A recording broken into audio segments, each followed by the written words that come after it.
అందరికీ నమస్కారం. ఇలాంటి వీడియో కూడా నేను ఒకరోజు చేయాల్సి వస్తుంది నేను నిజంగా అనుకోలేదు. మొన్న నేను సరదాగా ఒక దివాళీ ఇంటర్వ్యూకి వెళ్తే సరదాగా ఆ యాంకర్ నాకు అడిగారు, మీ నెక్స్ట్ ప్లాన్స్ ఏంటి? మోడలింగ్ చేశారు, యాక్టింగ్ చేశారు, పిల్లలు అయిపోయింది, ఎన్జిఓ చేశారు, నెక్స్ట్ ఏంటి?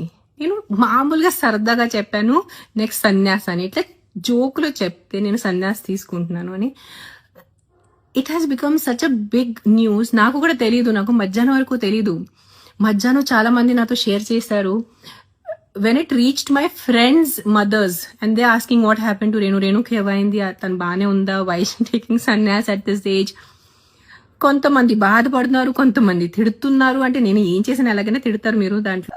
నా పిల్లలు ఉన్నారు, ఇంకా ఆద్య 15 years 10th లో ఉంది. నేను సన్యాసం తీసుకోను ఎంత తొందరగా. Definitely my ultimate stage is that.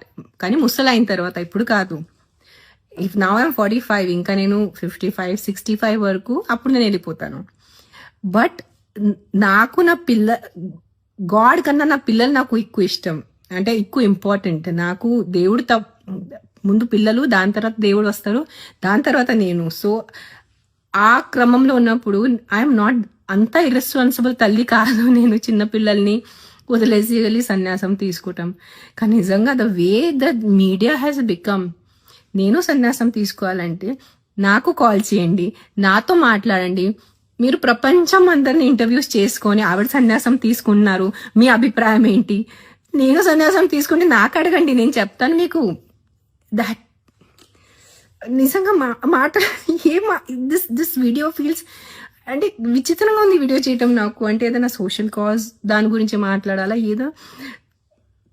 Guys please, ఆ reporters need to get a little serious. మనకి చాలా చాలా ఇంపార్టెంట్ విషయాలు ఉన్నాయి.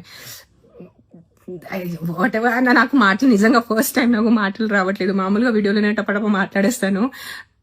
Definitely I'm more spiritual, I'm definitely spiritual, but I have time. నా పిల్లలు ఇంకా చిన్న ఉన్నారు, ఇంకా నేను సన్యాసం తీసుకోలేదు. ప్లీజ్ దండం పెడతాను.